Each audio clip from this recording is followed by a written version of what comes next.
Assalamualaikum warahmatullahi wabarakatuh. Perkenalkan, nama saya Ashifa Adzanjani Syarif dengan NIM 23040450138, Program Studi Bimbingan dan Konseling Angkatan 2023 Kelas A. Hari ini saya ingin menjelaskan mengenai media dan sumber belajar. Yang pertama, pengertian media pembelajaran. Gagne dalam Yusuf Hadi Miarso tahun 2007 menyatakan bahwa media pembelajaran adalah berbagai jenis komponen dalam lingkungan siswa atau mahasiswa yang dapat merangsang siswa untuk belajar. Adapun Brings dalam Yusuf Hadi Miarso tahun 2007 menyatakan bahwa media pembelajaran adalah sarana untuk memberikan perangsang bagi siswa supaya bisa proses belajar terjadi.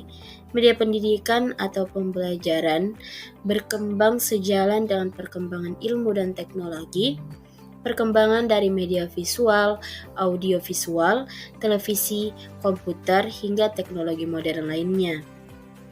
Sementara Sri Anita pada tahun 2008 mendefinisikan media pembelajaran adalah setiap orang, bahan, alat, atau peristiwa yang dapat menciptakan kondisi yang memungkinkan peserta didik menerima pengetahuan, keterampilan, dan sikap. Media pembelajaran secara khusus dipergunakan dalam proses pembelajaran untuk mencapai tujuan atau kompetensi tertentu yang telah dirumuskan. Lanjut ke pengertian sumber belajar. AECT pada tahun 1977 mengartikan sumber belajar sebagai semua sumber, yaitu data, manusia, dan barang, yang dapat dipakai oleh pelajar sebagai suatu sumber tersendiri atau dalam kombinasi untuk memperlancar belajar. Nah, dalam hal ini, sumber belajar meliputi pesan, orang, material, alat, teknik, dan lingkungan. Sumber belajar bahkan berubah menjadi komponen sistem instruksional apabila sumber belajar itu diatur sebelumnya, didesain dan dipilih lalu dikombinasikan menjadi suatu sistem instruksional yang lengkap sehingga berdampak pada pembelajaran yang bertujuan dan terkontrol. Tiap-tiap bentuk sumber belajar tersebut harus berinteraksi dengan siswa bila menginginkan kualitas dan hasil belajar yang optimal. Sebab unsur sumber-sumber belajar itu merupakan komponen usaha yang dapat mendukung proses belajar dalam rangka mencapai tujuan pembelajaran yang optimal.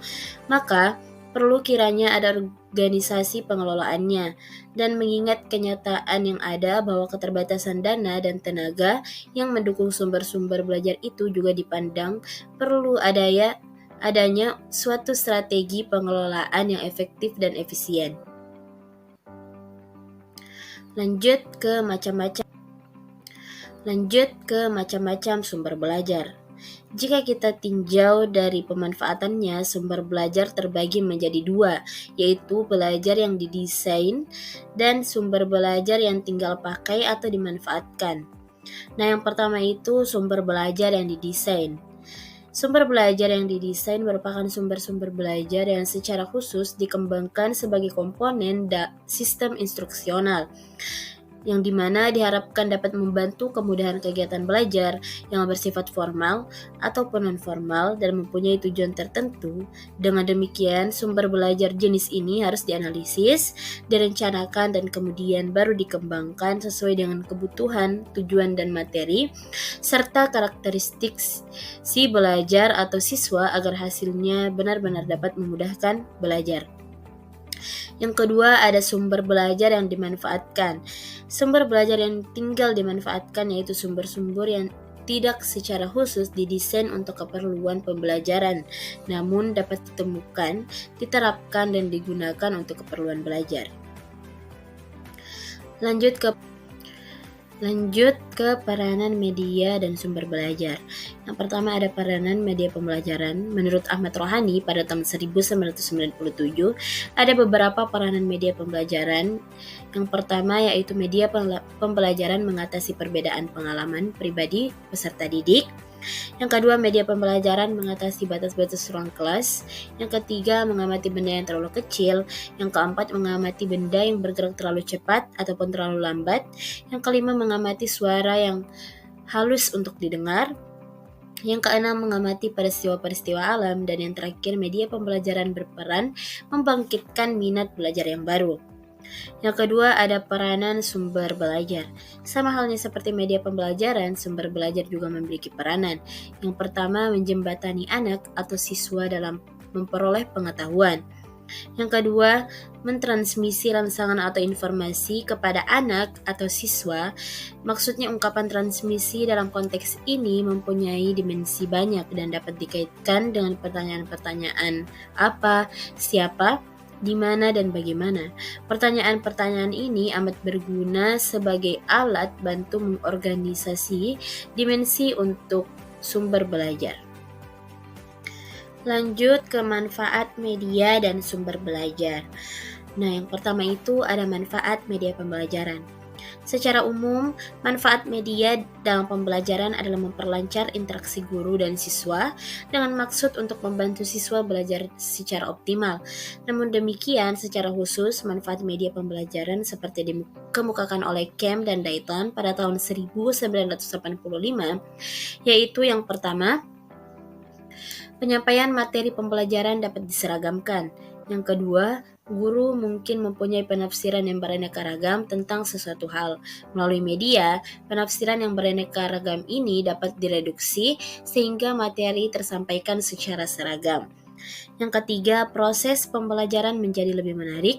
Yang keempat, media dapat menyampaikan informasi yang dapat didengar atau audio dan dapat dilihat atau visual, sehingga dapat mendeskripsikan prinsip, konsep, proses maupun prosedur yang bersifat abstrak dan tidak lengkap menjadi lebih jelas dan lengkap.